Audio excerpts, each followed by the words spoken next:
My dear students, आज के इस वीडियो लेक्चर में मैं आपको 62nd बीपीएससी मैथमेटिक्स ऑप्शनल के क्वेश्चन पेपर एनालिसिस के बारे में बताने जा रहा हूं। आज का लेक्चर आपके लिए बहुत ही लाभकारी सिद्ध होगा। इस क्वेश्चन पेपर एनालिसिस का स्टडी करने से आपको यह साफ साफ पता चल जाएगा कि कौन सा क्वेश्चन किस टॉपिक के किस चैप्टर से पूछा गया है। तो देखें, मैं यहां लिख दिया हूं 62nd BPSC mathematics optional question paper analysis. तो पहले मैं सेक्शन 1 के क्वेश्चन का एनालिसिस करूंगा। देखिए, इस कॉलम में क्वेश्चन नंबर रखा है, इस कॉलम में टॉपिक रखा है, इस कॉलम में लेसन चैप्टर को रखा है। तो यहां देखें, क्वेश्चन नंबर 1 का ए, पहले मैं पढ़ के सुनाता हूं कि क्वेश्चन नंबर 1 का ए क्या है। ध्यान से आप सुनेंगे। If UF and VF are two vector spaces and T is a linear transformation from U into V, then show that the range of T is a subspace of V. तो देखें, question number 1 का ये जिसको मैंने पढ़कर सुनाया, यह question topic linear algebra से पूछा गया है और यह थ्योरम है, प्रॉब्लम नहीं है। अब आप यह जानें कि क्वेश्चन नंबर 1 का ये लीनियर अलजेब्रा टॉपिक के किस चैप्टर से पूछा गया है। तो देखें, यह क्वेश्चन चैप्टर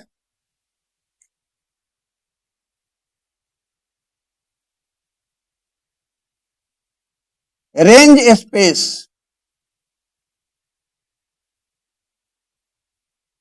से पूछा गया है। Range space of a linear transformation होता है, आप पढ़े होंगे, range space and null space of a linear transformation. तो ये रेंज स्पेस से रिलेटेड थ्योरम है और यह जो रेंज स्पेस है वह लीनियर ट्रांसफॉर्मेशन के अंतर्गत आता है। चैप्टर लीनियर ट्रांसफॉर्मेशन के अंतर्गत आता है। मैं आपको थोड़ा बता दूं कि लीनियर अलजेब्रा जो टॉपिक है, इसके 3 पार्ट्स हैं। फर्स्ट पार्ट है वेक्टर स्पेस, सेकंड पार्ट है लीनियर ट्रांसफॉर्मेशन और थर्ड पार्ट है मैट्रिसेस। तो रेंज स्पेस लीनियर ट्रांसफॉर्मेशन का हिस्सा है। अब क्वेश्चन नंबर 1 का बी पढ़कर सुनाता हूं।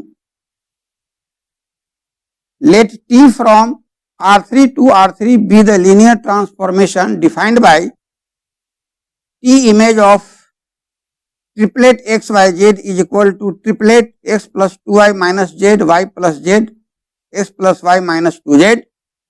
Find the basis and dimension of first, the range of T, and second, the null space of T. तो लीनियर ट्रांसफॉर्मेशन T के रेंज का बेसिस और डायमेंशन निकालना है और लीनियर ट्रांसफॉर्मेशन T के नल स्पेस के बेसिस और डायमेंशन को निकालना है। तो आप यह जाने कि क्वेश्चन नंबर 1 का भी जो मैं पढ़कर सुनाया, यह क्वेश्चन भी टॉपिक लीनियर अलजेब्रा से ही पूछा गया है, लेकिन यह थ्योरम नहीं, प्रॉब्लम है।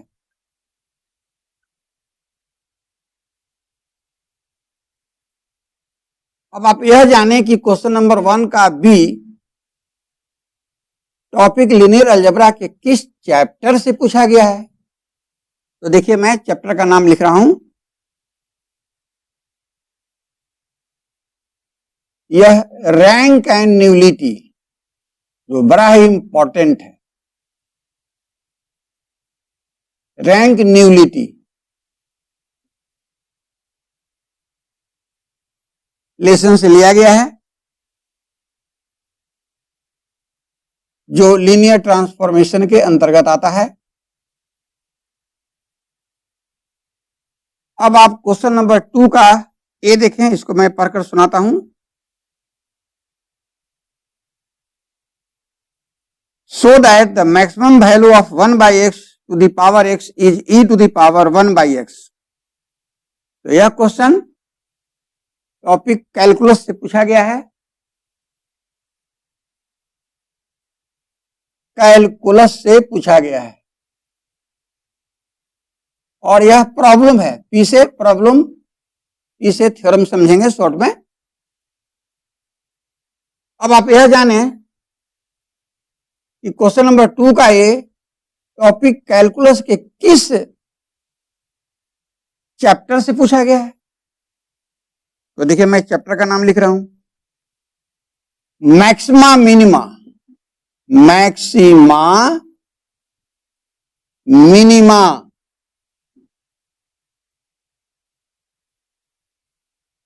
of a function of single variable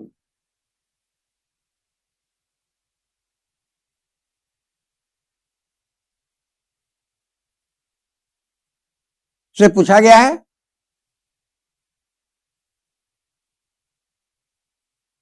अब क्वेश्चन नंबर 2 बी को मैं पढ़कर सुनाता हूं। So that the function defined by fx is equal to bracket x minus 2 plus bracket x minus 3 plus is continuous at 2 and 3। यह भी calculus topic से ही पूछा गया है, जो प्रॉब्लम है। अब आप यह जाने कि क्वेश्चन नंबर 2 का जो बी है वह टॉपिक कैलकुलस के किस चैप्टर से पूछा गया है। तो देखिए, मैं बता रहा हूं,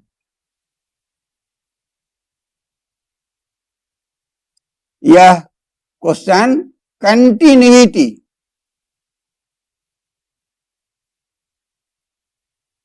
of a function of single variable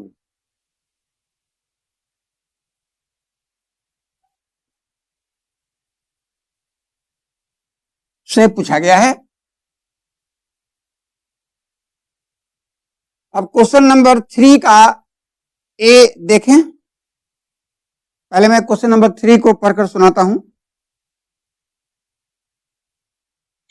question number 3 का ए कहता है, if u is equal to tan inverse x plus Y बटा root X plus root Y, then use Euler's theorem to prove that x into del u by del x plus y into del u by del y is equal to 1 by 4 into sin 2u।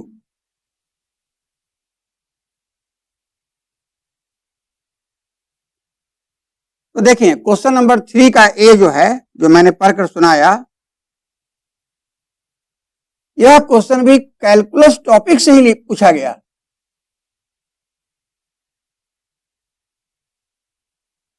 और यह भी problem है। अब आप यह जानें कि यह क्वेश्चन 3 का ए कैलकुलस टॉपिक के किस चैप्टर से पूछा गया। तो देखिए, मैं चैप्टर का नाम बता रहा हूं। तो यह पूछा गया है चैप्टर पार्शियल डेरिवेटिव से। मैं आपको बता देता हूं, पार्शियल डेरिवेटिव जो डिफरेंशियल कैलकुलस का इंपॉर्टेंट चैप्टर है, उसमें यूलर्स थ्योरम आपको पढ़ना है। उसी यूलर्स थ्योरम पर बेस्ड यह प्रॉब्लम है, समझ गए। तो मैं यहां लिख रहा हूं यूलर्स थ्योरम, आपकी जानकारी के लिए। यह क्वेश्चन यूलर्स थ्योरम पर बेस्ड है।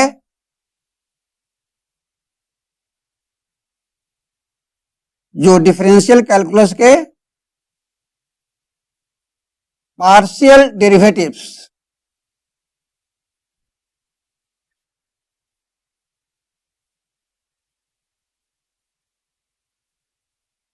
के अंतर्गत है। अब क्वेश्चन नंबर 3 का बी को मैं पढ़कर सुनाता हूं। क्वेश्चन नंबर 3 का बी सुने। एवेल्युएट ओवर एस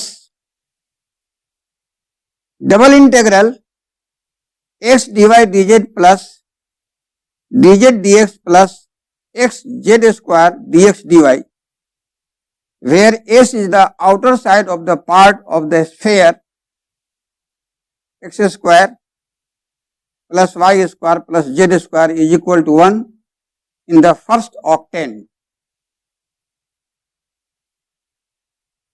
तो क्वेश्चन नंबर 3 का बी जो मैं आपको पढ़कर सुनाया, यह भी कैलकुलस टॉपिक से ही पूछा गया है।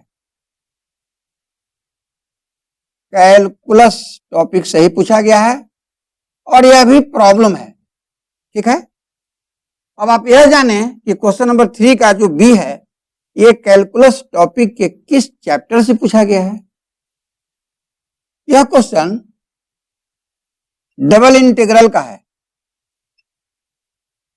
डबल इंटीग्रल आपको सिलेबस में पढ़ना है, double integral and triple integral calculus में। तो मल्टीपल इंटीग्रल्स के अंदर दो चीज आता है, double integral and triple integral. तो ही यह क्वेश्चन डबल इंटीग्रल से आया है। तो आपने देखा क्वेश्चन नंबर 2 का ए बी, 3 का ए बी, सब टॉपिक कैलकुलस से पूछा गया है। इसी से पता चलता है कि कैलकुलस का इंपॉर्टेंस बहुत ज्यादा है। टॉपिक कैलकुलस पर आपको विशेष रूप से ध्यान देना चाहिए। और यह भी याद रखिए कि टॉपिक कैलकुलस में दो पार्ट है, डिफरेंशियल कैलकुलस और इंटीग्रल कैलकुलस। तो क्वेश्चन नंबर 2 और क्वेश्चन नंबर 3 का ए और बी दोनों पार्ट जो है डिफरेंशियल कैलकुलस से ही पूछा गया है। अब क्वेश्चन नंबर 4 का ए पढ़कर सुनाता हूं, सुने। Find the asymptotes of the hyperbola x square plus 3xy plus 2y square plus 2x plus 3y बराबर 0। तो यह क्वेश्चन 4 का ए भी कैलकुलस टॉपिक से ही पूछा गया है। कैलकुलस टॉपिक से ही पूछा गया है और यह भी प्रॉब्लम है। अब जानिए कि यह क्वेश्चन टॉपिक कैलकुलस के किस चैप्टर से पूछा गया है। तो देखें, मैं लिखता हूं, डिफरेंशियल कैलकुलस का एक चैप्टर है एसिम्प्टोट्स, बहुत ही इंपॉर्टेंट है। एसिम्प्टोट्स उससे क्वेश्चन हमेशा ही रहते हैं। उसी एसिम्प्टोट लेसन से यह पूछा गया है जो डिफरेंशियल कैलकुलस के अंतर्गत है। अब क्वेश्चन नंबर 4 का बी को मैं पढ़कर सुनाता हूं। Find the equation of hyperbola whose asymptotes are x plus 2y plus 3 is equal to 0, comma 3x plus 4y plus 5 is equal to 0 and passes through the point 1 minus 1। तो question number 4 का B जो मैं आपको पढ़कर सुनाया, यह question analytical geometry एजी पढ़ेंगे, analytical geometry of 2 dimension and 3 dimension से पूछा गया है।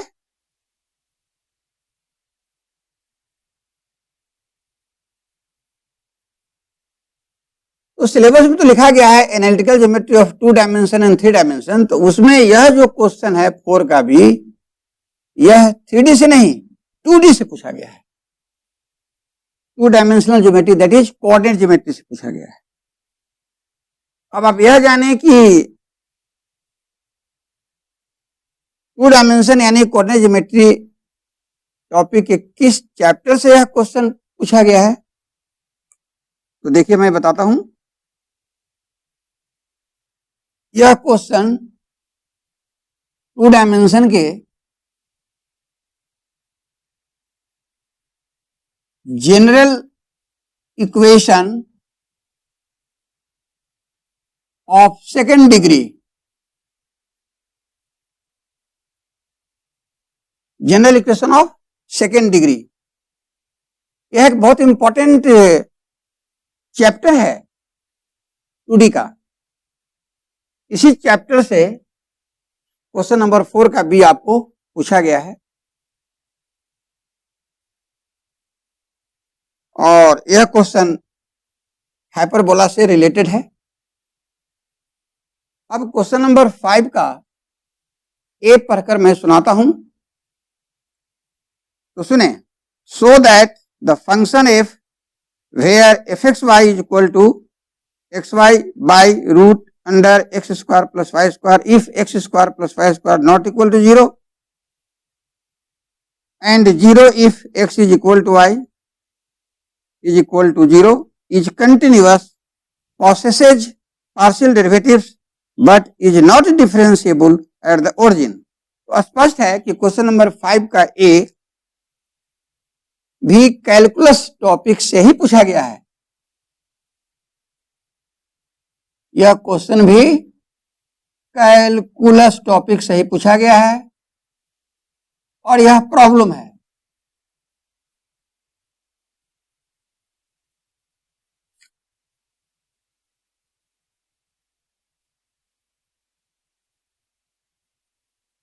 अब मैं आपको बता दूं कि क्वेश्चन नंबर 5 का ये, जिसको मैं पढ़कर सुनाया, जो टॉपिक कैलकुलस से फिर पूछा गया प्रॉब्लम के रूप में, वह किस चैप्टर का है सो जानिए आप। तो देखिए मैं लिख रहा हूं,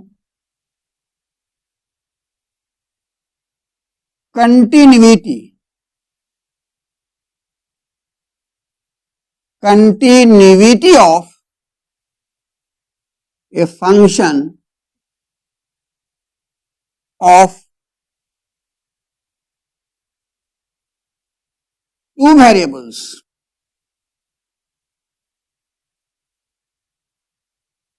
continuity of a function of two variables lesson से यह क्वेश्चन पूछा गया है। आप ध्यान में रखेंगे कंटिन्यूटी जो चैप्टर है उसमें continuity of a function of a single variable, यहां देख रहे हैं ना, वो भी आपको पढ़ना है, और continuity of a function of two variables जो सेवरल वेरिएबल्स के अंदर आता है, यह भी पढ़ना है। तो देखिए, तो इस चार्ट को देखने से आपको स्पष्ट समझ में आ रहा होगा आइडिया कि कैलकुलस से कितने प्रश्न पूछे गए। 2 का ए बी, 3 का ए बी, 4 का ए, फिर देखिए 5 का ए। ये सारे क्वेश्चन जो हैं टॉपिक कैलकुलस से पूछा गया है और ये सभी के सभी क्वेश्चंस कैलकुलस के डिफरेंशियल कैलकुलस पार्ट से है।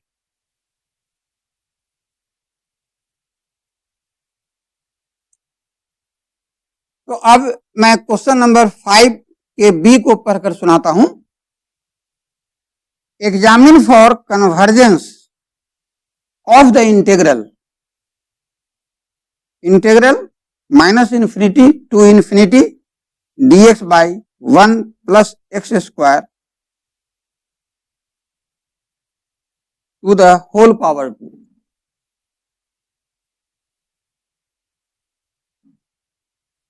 तो देखें क्वेश्चन नंबर 5 का बी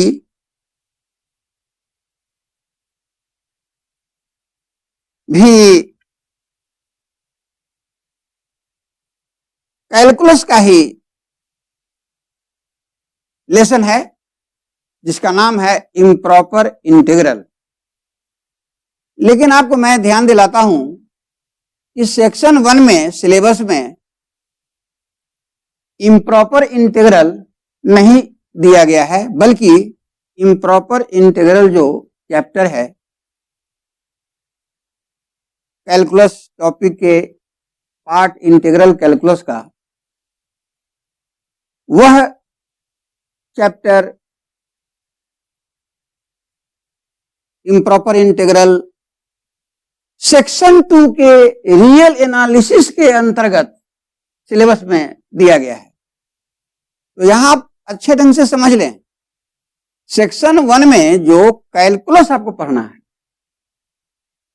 चाहे डिफरेंशियल कैलकुलस चाहे इंटीग्रल कैलकुलस, और सेक्शन 2 में रियल एनालिसिस पढ़ना है।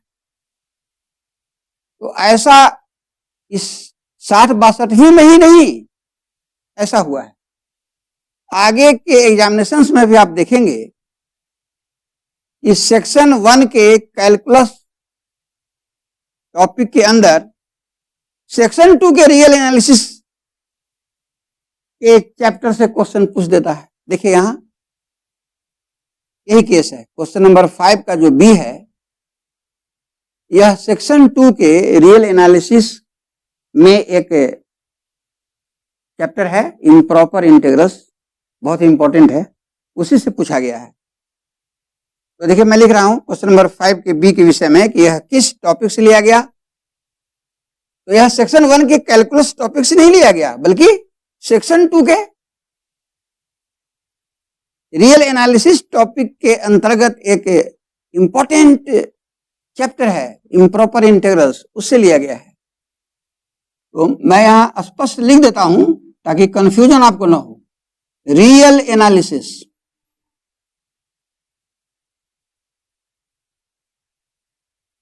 जो सेक्शन 1 का नहीं है, देखिए मैं लिख रहा हूं सेक्शन 2 में आपको पढ़ना है रियल एनालिसिस, उसी से 5 का बी टेकअप किया है।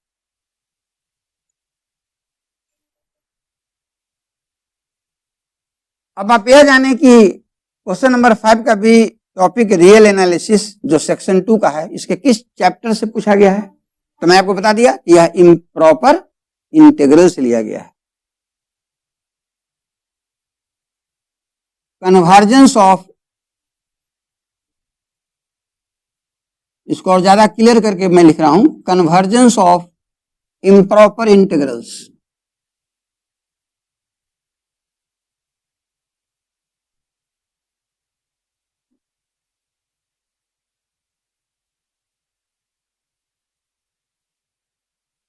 कन्वर्जेंस ऑफ इम्प्रॉपर इंटीग्रल्स,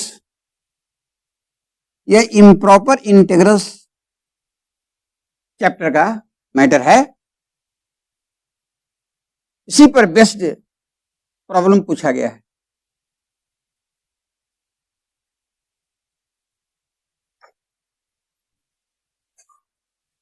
अब आपको क्वेश्चन नंबर 6 का ए पढ़कर सुनाता हूं। तो क्वेश्चन नंबर 6 का जो ए है, यह टॉपिक हाइड्रोस्टैटिक्स से पूछा गया है। Hydrostatics,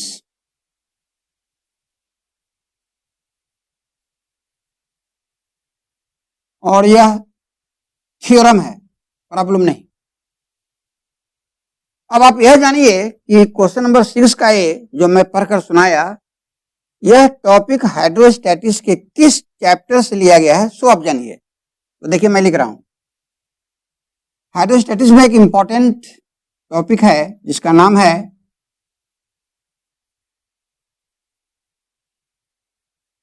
thrust on plane surface.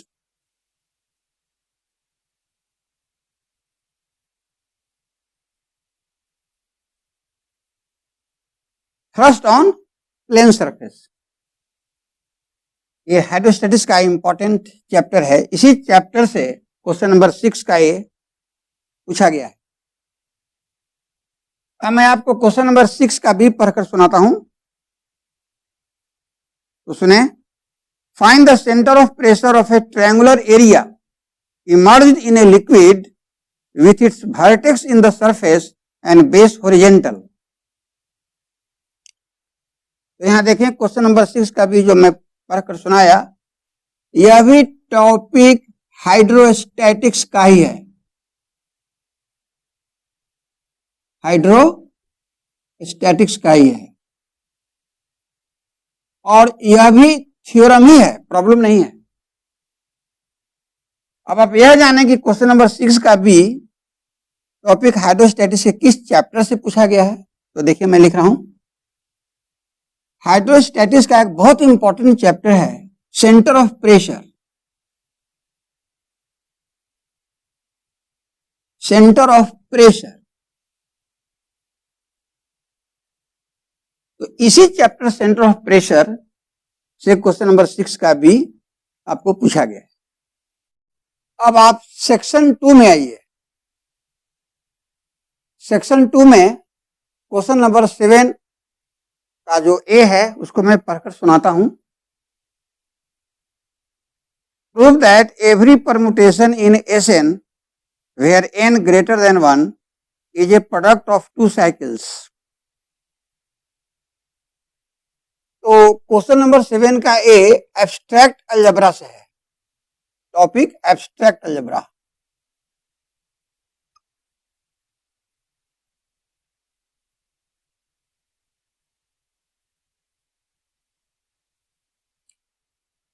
Abstract algebra को मॉडर्न अलजेब्रा भी कहा जाता है। अब आप यह जानें कि क्वेश्चन नंबर 7 का ये जो मैं पढ़कर सुनाया, जो टॉपिक एब्स्ट्रैक्ट अलजेब्रा से पूछा गया है, तो यह जानिए कि यह इस टॉपिक के किस चैप्टर से पूछा गया है।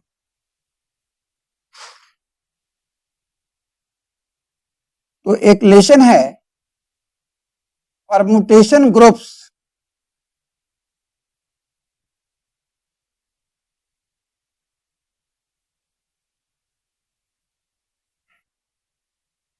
तो इसी लेसन से यह क्वेश्चन पूछा गया है, और यह भी जानिए कि यह लेसन ग्रुप थ्योरी का है।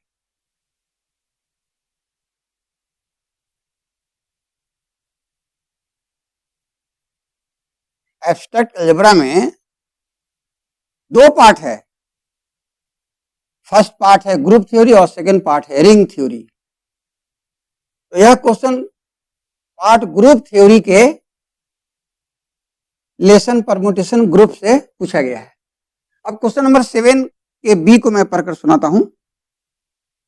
Late mod capital G is equal to 2p where p is an odd prime, then prove that G is isomorphic to Z2p और dp।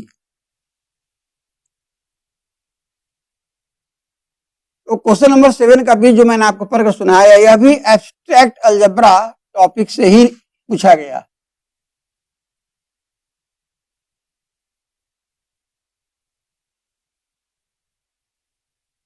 अब यह जानिए कि यह क्वेश्चन एब्स्ट्रैक्ट अलजेब्रा टॉपिक के किस चैप्टर से पूछा गया है।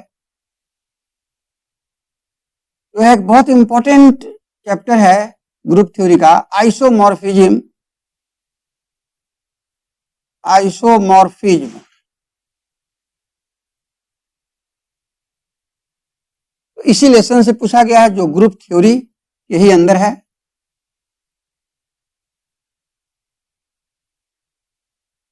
मैं आपको स्पष्ट जानकारी दे रहा हूं। अब क्वेश्चन नंबर 8 का ए पढ़कर सुनाता हूं। सो that the sequence fn where fnx is equal to nx into e to the power minus nx square where x greater than equal to 0 is not uniformly convergent on closed interval 0 के where k is greater than 0। तो देखें question number 8 का ए जो है, जो पढ़कर सुनाया, यह टॉपिक रियल एनालिसिस से पूछा गया है। Real analysis,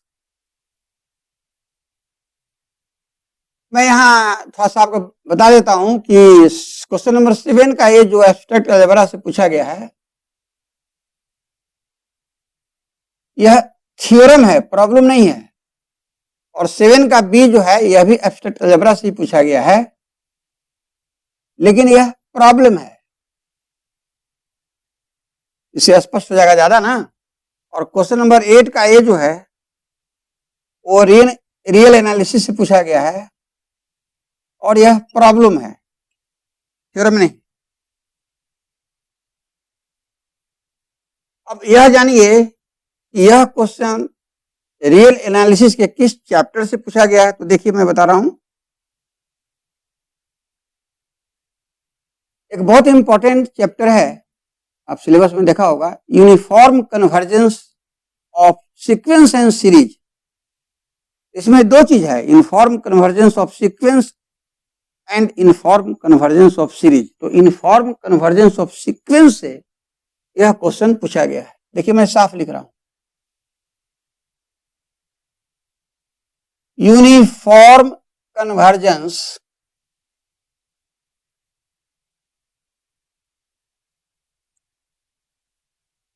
of sequence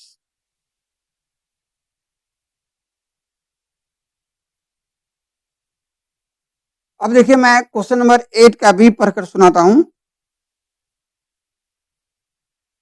prove that continuous image of A compact set is compact. This question is most important. यह क्वेश्चन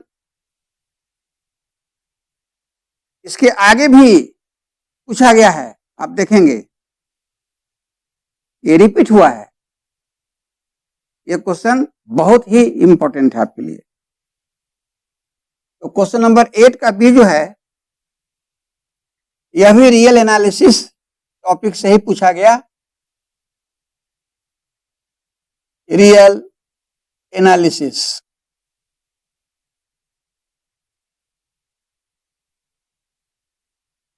लेकिन यह प्रॉब्लम नहीं, थ्योरम है और मोस्ट इंपॉर्टेंट थ्योरम है। अब जानिए कि यह क्वेश्चन इस टॉपिक के किस चैप्टर से पूछा गया है।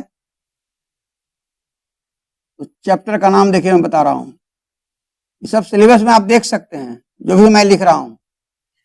प्रॉपर्टीज ऑफ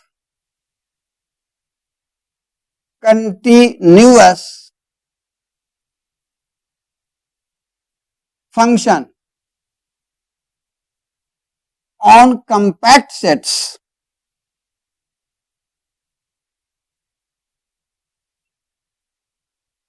ध्यान देंगे,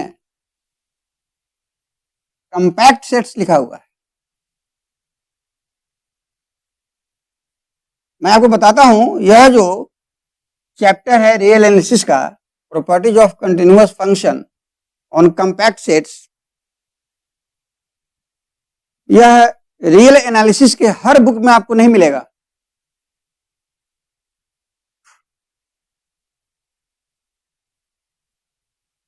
लोग इसको गलत भी समझ बैठते हैं।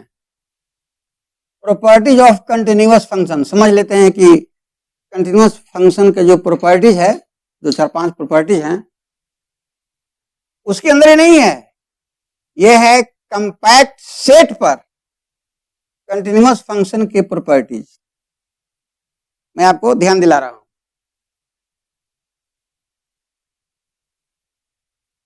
और इसके अंदर जो आपको क्वेश्चन जो पूछा गया है, जिसको मैंने पढ़कर सुनाया, मैं फिर सुनाता हूं।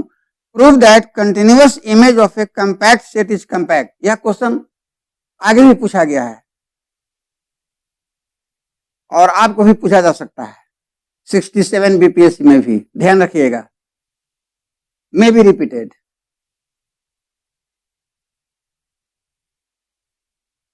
अब क्वेश्चन नंबर 9 का ए पढ़कर सुनाता हूं।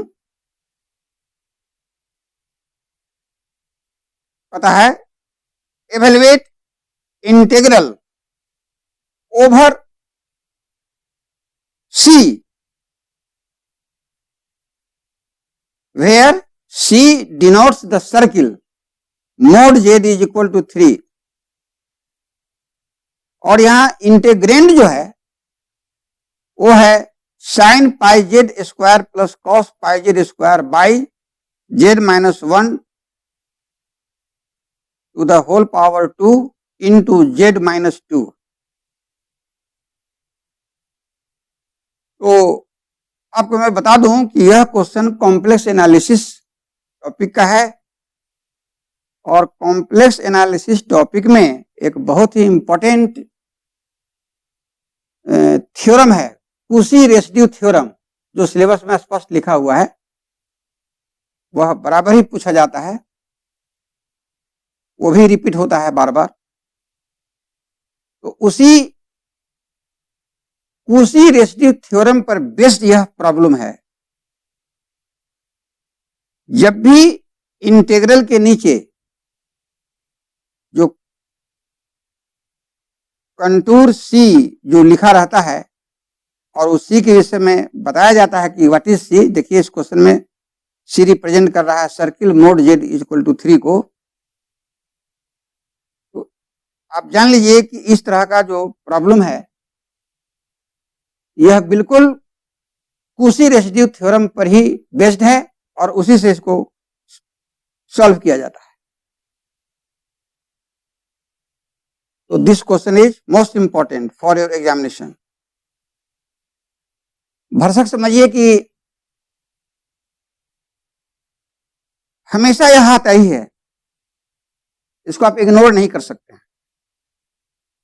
तो क्वेश्चन नंबर 9 का ये जो है यह कॉम्प्लेक्स एनालिसिस से पूछा गया है। कॉम्प्लेक्स एनालिसिस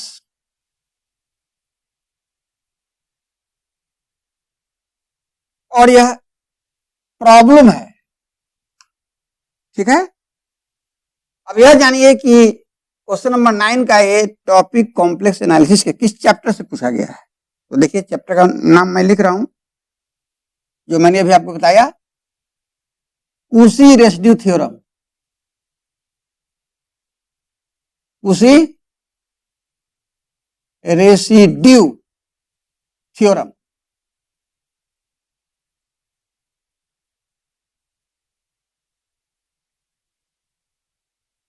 तो इसी कुशी रेसिड्यू थ्योरम के जरिए हम इंटीग्रल को एवेल्युएट करते हैं, इसलिए मैं लिख रहा हूं क्लैरिफाई करने के लिए, evaluation of integrals.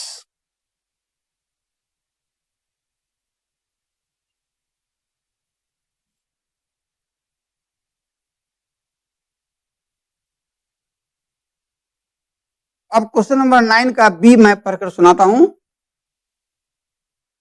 Evaluate the singularities of the given function fz is equal to z into cos pi z by 2a by z minus a into z square plus b square whole to the power 7 into sign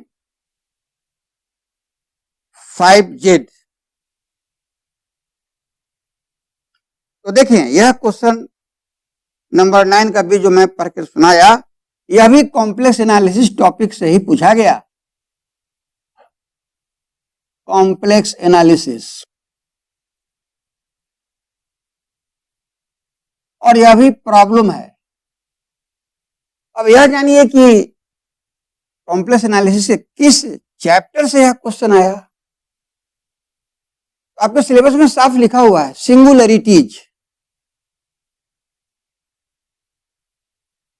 उसी chapter से यह पूछा गया, singularities.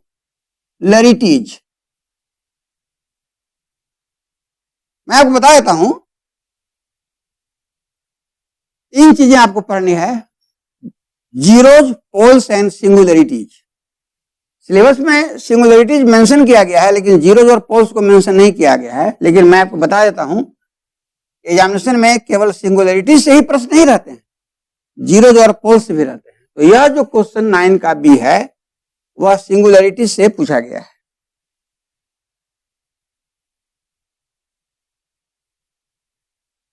अब question number 10 का ए मैं पढ़कर सुनाता हूं, सुनिए। Solve p square plus q square is equal to 1। यह क्वेश्चन पार्शियल डिफरेंशियल इक्वेशन का है, और पार्शियल डिफरेंशियल इक्वेशन में non linear partial differential equation के सॉल्यूशन निकालने के लिए 4 पीट का जो मेथड आपने पढ़ा है, उसी से यह क्वेश्चन पूछा गया है।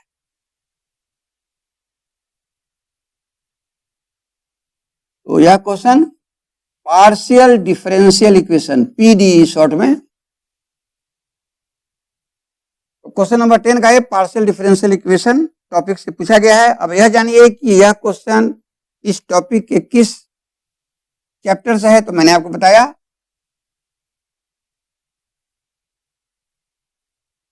Solution of non linear, solution of non-linear partial differential equation by Charpit's method.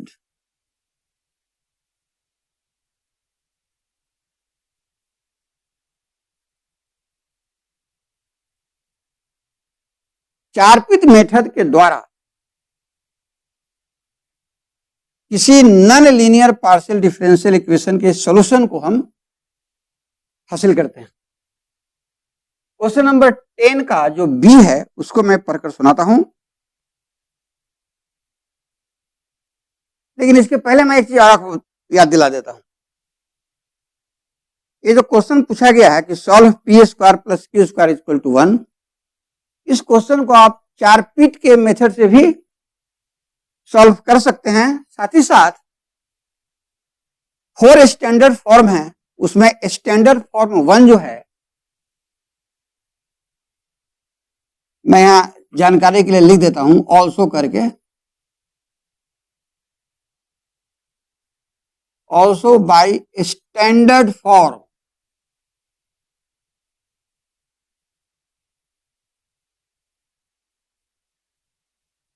One, जो फॉर्म है इस ढंग का, function of p q is equal to 0। देखिए जो क्वेश्चन है p square plus q square equal to 1, इसमें एकदम स्पष्ट दिख रहा है कि केवल पी क्यू है। तो 1 को लेफ्ट साइड में ले आइएगा तब बराबर 0 हो जाएगा, और लेफ्ट साइड वाला जो है एक्सप्रेशन पी क्यू का फंक्शन है। इसलिए मैंने यहां लिखा कि गिवन क्वेश्चन इसी फॉर्म में है, function of p q equal to 0, और यह स्टैंडर्ड फॉर्म 1 कहलाता है। इस क्वेश्चन को 2 ढंग से आप सॉल्व कर सकते हैं। आप चारपिट के मेथड से भी सॉल्व कर सकते हैं और स्टैंडर्ड फॉर्म 1 के मेथड से भी कर सकते हैं। लेकिन मैं बताता हूं, ये 4 स्टैंडर्ड फॉर्म है, 1 2 3 4। यदि क्वेश्चन आपका स्टैंडर्ड फॉर्म में है तो आप बिल्कुल स्टैंडर्ड फॉर्म के मेथड से ही बनाएं, कम समय लगेगा। और ऐसे प्रश्न को यदि आप चारपिट के मेथड से बनाएंगे तो बनेगा, लेकिन समय ज्यादा लेगा। ये भी मैं आपको नोटेबल पॉइंट बता दिया।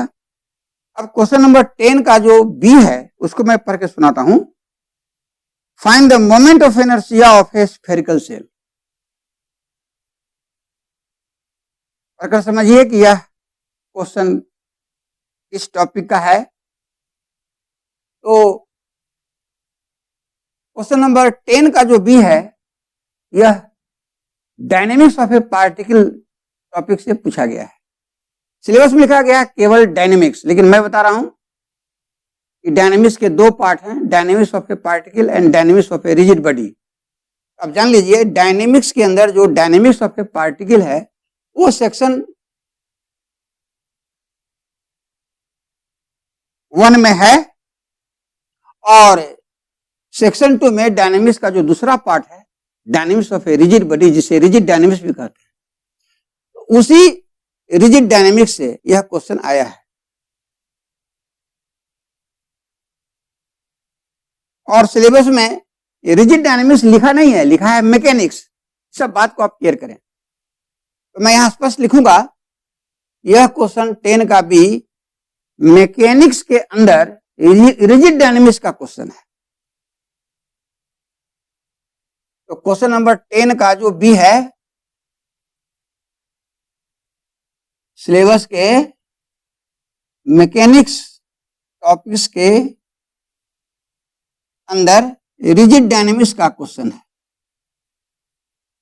रिजिड डायनेमिक्स देखिए साफ साफ लिख रहा हूं।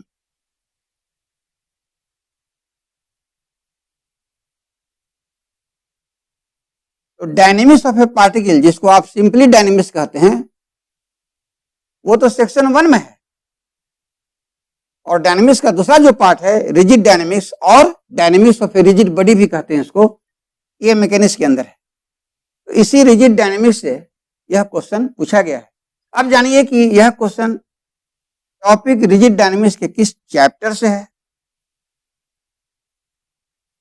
तो यह एक बहुत इंपॉर्टेंट चैप्टर है रिजिड डायनेमिक्स का, मोमेंट ऑफ इनर्शिया, उससे यह क्वेश्चन पूछा गया है। Moment of inertia,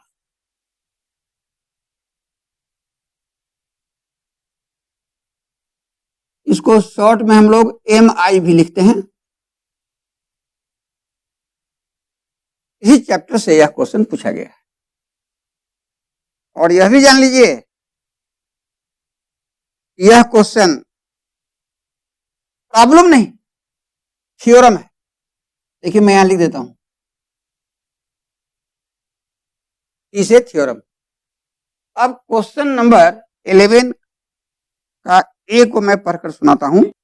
partial differential equation में तो मैंने आपको बता दिया ना कि स्टैंडर्ड फॉर्म 1 का है, तो ये प्रॉब्लम है।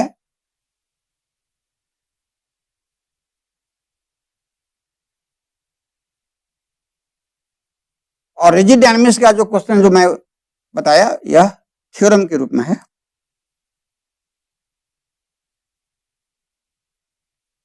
अब क्वेश्चन नंबर 11 का ए को मैं पढ़कर सुनाता हूं, सुनिए। Solve the initial value problem u dash is equal to -2tu square where u0 is equal to 1 with h is equal to 0.2 on the interval 0, 0.4. Use the second order implicit Runge-Kutta method. आपको Runge-Kutta method से इस ordinary differential equation को solve करना है।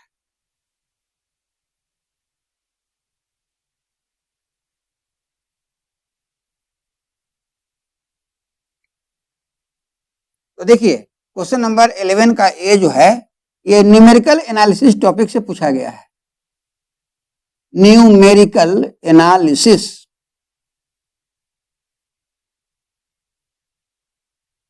और यह problem है। अब जानिए कि यह क्वेश्चन न्यूमेरिकल एनालिसिस के किस चैप्टर से पूछा गया है।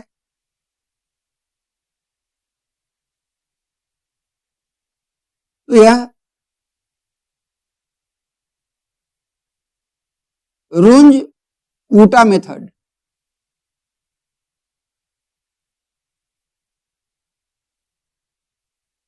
पर बेस्ड प्रॉब्लम है।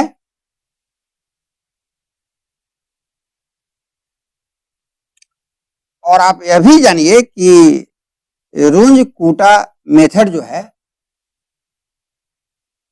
इस मेथड का यूज किसमें होता है यह भी आपको जानना चाहिए। तो मैं बता रहा हूं कि Runge-Kutta मेथड के जरिए हम ऑर्डिनरी डिफरेंशियल इक्वेशन के इनिशियल वैल्यू प्रॉब्लम को न्यूमेरिकल वे में सॉल्व करते हैं। तो मैं यहां थोड़ा लिख देता हूं, न्यूमेरिकल सॉल्यूशन, NS से सब समझेंगे, numerical solution of ordinary differential equation. ये बहुत इंपॉर्टेंट चैप्टर है, numerical solution of ordinary differential equation आपके सिलेबस में। और ऑर्डिनरी डिफरेंशियल इक्वेशन के न्यूमेरिकल सॉल्यूशन के लिए 3-4 मेथड्स आपको सिलेबस में पढ़ना है। उसी में एक है Runge-Kutta मेथड। इसमें भी 2 चीज है, सेकेंड ऑर्डर Runge-Kutta मेथड और दूसरा होता है फोर्थ ऑर्डर Runge-Kutta मेथड। तो यह जो क्वेश्चन है सेकेंड ऑर्डर Runge-Kutta मेथड से पूछा गया है। तो डिटेल्स में आपको सारी जानकारी दे दिया। अब मैं क्वेश्चन नंबर 11 के बी को पढ़कर सुनाता हूं। The marks obtained by a number of students for a certain subject are assumed to be approximately normally distributed with mean value 65 and with a standard deviation of 5 and with a standard deviation CF5, if 3 students are taken at random from this set, what is the probability that exactly 2 of them will have marks over 70? तो अब देखिए ये question number 11 का B जो है, यह probability topic से पूछा गया है। सिलेबस में प्रोबेबिलिटी एंड स्टैटिस्टिक्स करके है, तो यह प्रोबेबिलिटी से है, स्टैटिस्टिक्स से नहीं है। तो मैं लिख दे रहा हूं कि क्वेश्चन नंबर 11 का बी प्रोबेबिलिटी से पूछा गया है।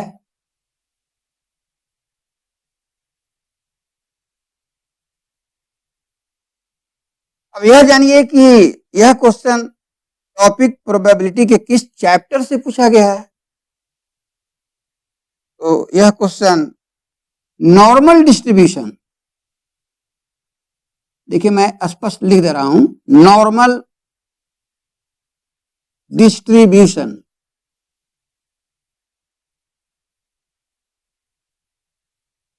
कई तरह के डिस्ट्रीब्यूशन होते हैं, सिलेबस में मेंशन है, binomial distribution, Poisson distribution, normal distribution वगैरह। तो यह क्वेश्चन नॉर्मल डिस्ट्रीब्यूशन लेसन से पूछा गया है। और आप यह भी जानिए कि normal distribution, Poisson distribution, binomial distribution, ये सभी जो डिस्ट्रीब्यूशंस हैं यह प्रोबेबिलिटी डिस्ट्रीब्यूशंस के अंतर्गत ही आता है। इसलिए मैं यहां लिख देता हूं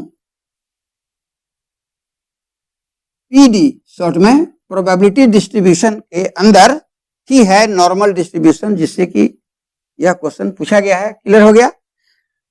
अब क्वेश्चन नंबर 12 का ए मैं पढ़कर सुनाता हूं। If variance of x y, x minus y are respectively sigma square x, sigma square y, sigma square x minus y, then find coefficient of correlation r between two variables x and y. तो स्पष्ट है कि question number 12 का ए जो है यह statistics का question है, प्रोबेबिलिटी का नहीं है। देखिए मैं यहां साफ लिख रहा हूं, यह क्वेश्चन स्टैटिस्टिक्स टॉपिक से पूछा गया है।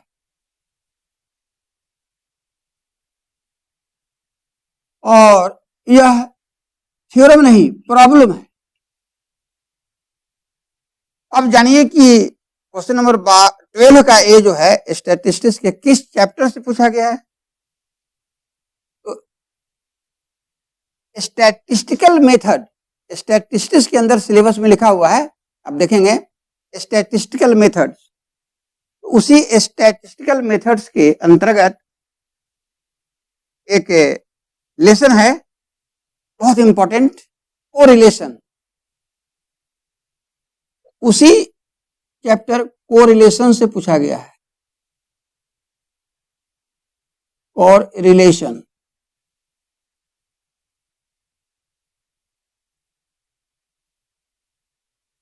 अब क्वेश्चन नंबर 12 का बी पढ़कर सुनाता हूं।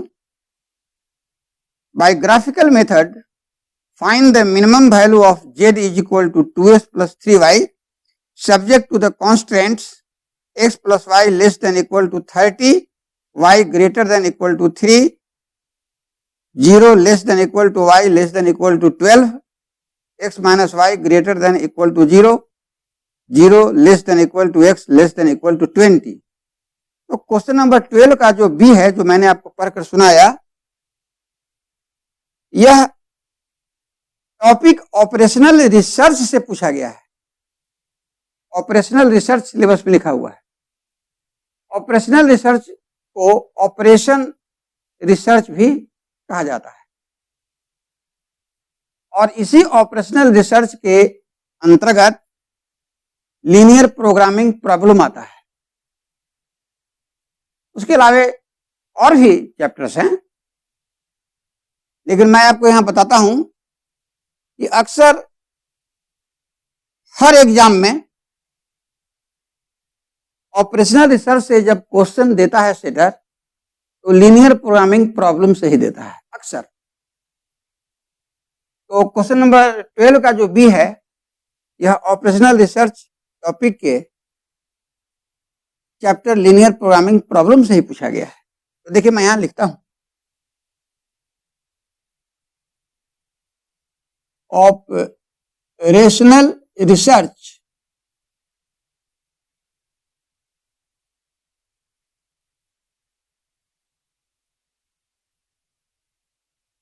और यह थ्योरम नहीं प्रॉब्लम है।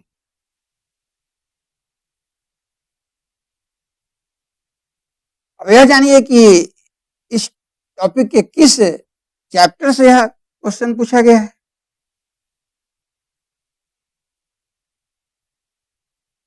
तो चैप्टर हो गया आपका लीनियर प्रोग्रामिंग प्रॉब्लम और उसमें एक लेसन है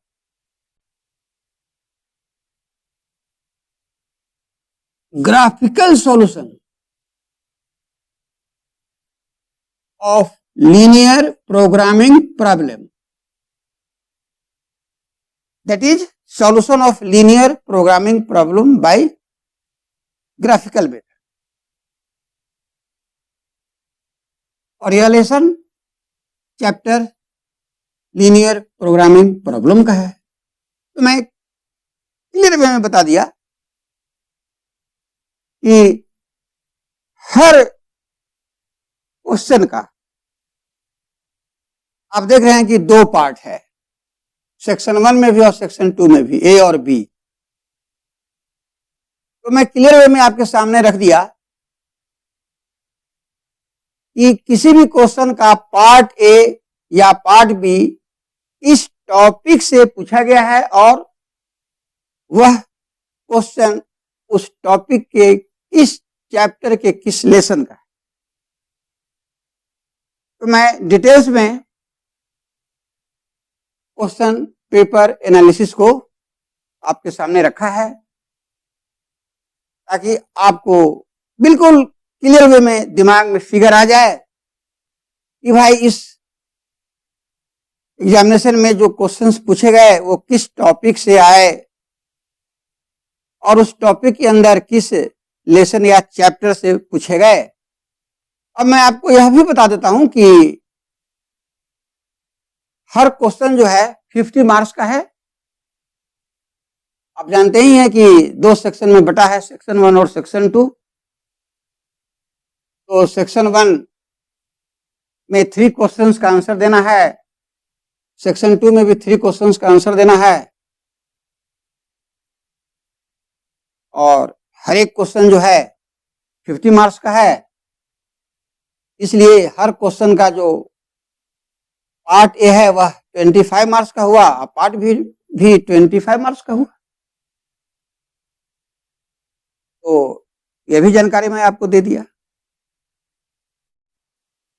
ऊपर जो मैंने क्वेश्चन पेपर एनालिसिस को जो स्पष्ट रूप से रखा उसका कंक्लूजन मैं लिख रहा हूं, देखें यह भी आपको पसंद आएगा।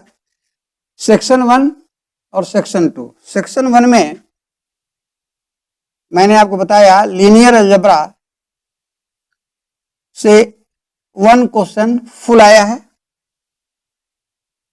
इसके बाद कैलकुलस से 2 क्वेश्चन फुल पूछा गया। इसके बाद कैलकुलस से हाफ क्वेश्चन और एनालिटिकल ज्योमेट्री ऑफ 2 डायमेंशन से हाफ क्वेश्चन, दोनों मिलाकर हो गया 1 क्वेश्चन फुल। इसके बाद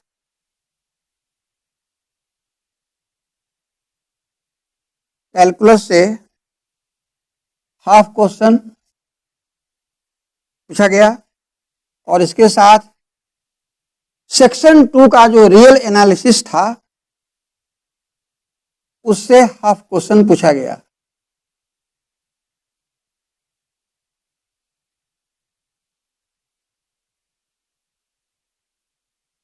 और इस तरह से एक क्वेश्चन आपका फुल हुआ। ये सेक्शन 2 का है।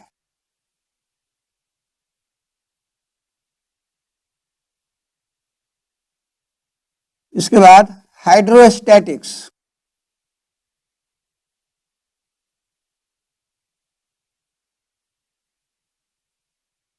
इससे 1 क्वेश्चन फुल आया। तो यही क्वेश्चन पेपर एनालिसिस में सेक्शन 1 का समरी के रूप में आपके सामने रख दिया। अब सेक्शन 2 में देखें, एब्स्ट्रैक्ट अलजेब्रा।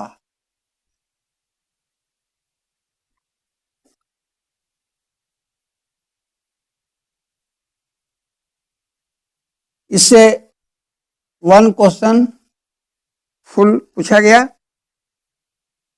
उसके बाद रियल एनालिसिस,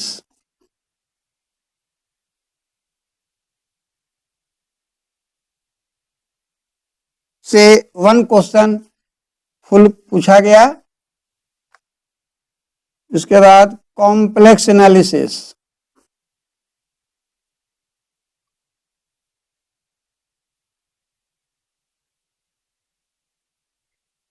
इससे 1 क्वेश्चन फुल पूछा गया। इसके बाद पार्शियल डिफरेंशियल इक्वेशन,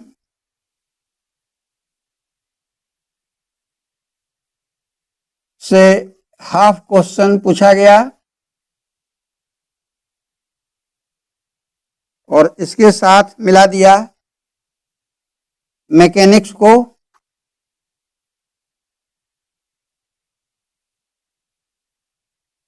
जिसमें रिजिड डायनेमिक्स है, जिसकी चर्चा मैं ऊपर कर चुका था, आरडी रिजिड डायनेमिक्स शॉर्ट में। तो मैकेनिक्स के रिजिड डायनेमिक्स से हाफ क्वेश्चन पूछा गया। और ये दोनों से मिलाकर एक क्वेश्चन फुल हो गया। इसके बाद न्यूमेरिकल एनालिसिस,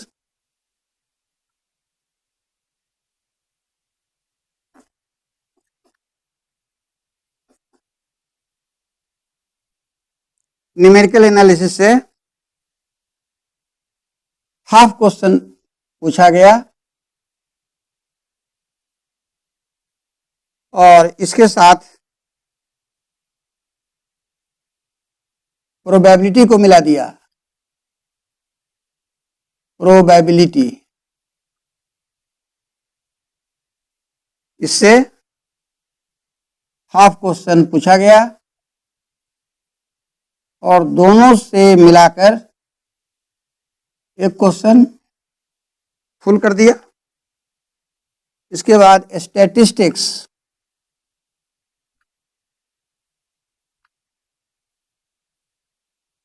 स्टैटिस्टिक्स से हाफ क्वेश्चन पूछा गया।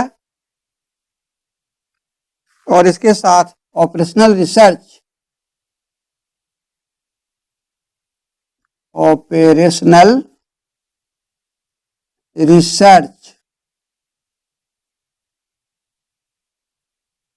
से हाफ क्वेश्चन पूछा गया। और दोनों को मिलाकर एक क्वेश्चन फुल कर दिया। तो यही आपका कंक्लूजन रहा।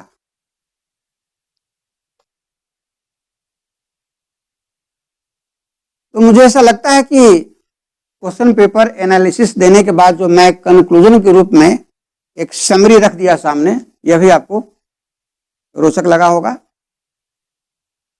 तो आज का लेक्चर फिनिश हुआ। इसके बाद मैं 63rd बीपीएससी मैथमेटिक्स ऑप्शनल के क्वेश्चन पेपर का एनालिसिस आपके सामने रखूंगा, आप देखेंगे। तो अब मेरे चैनल मैथ डिस्क्राइबर को सब्सक्राइब कर दें, लाइक कर दें और शेयर कर दें।